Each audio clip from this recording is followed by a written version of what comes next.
मलाई चन्द्रमामा गएर बस्न मन छ, जहाँ न मेरो कोही अतीत सम्झाउने होस्, न कोही मेरो भविष्यको डर देखाउने होस् त केवल मौनता, सेतो धुलो र टाढाबाट देखिने त्यो निलो पृथ्वी। म त्यो निलो गोलो हेर्दै सोच्नेछु, त्यही त हो जहाँ मैले वर्षौँ आफू बाँचेको नाटक गरेको थिएँ। त्यो मौन विरक्त चन्द्र सतहमाथि म जस्ता मान्छेहरू अरू पनि हुनेछन्, जो बोल्दैनन् तर सुनिरहन्छन्, जो हाँस्दैनन् तर भित्रभित्र रोइरहन्छन्।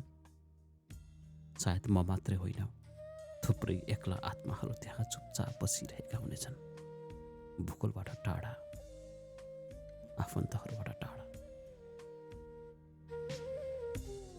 म त्यहाँ एउटा सानो झ्याल बनाउनेछु, जहाँबाट म बार बार निलो पृथ्वी हेरेर बस्नेछु। त्यो झ्यालबाट म तिमीलाई हेर्नेछु, त्यो सहरलाई हेर्नेछु जसले मलाई कहिल्यै बुझेन। अनि म मुस्कुराउँदै भन्छु, अब म ठिक छु।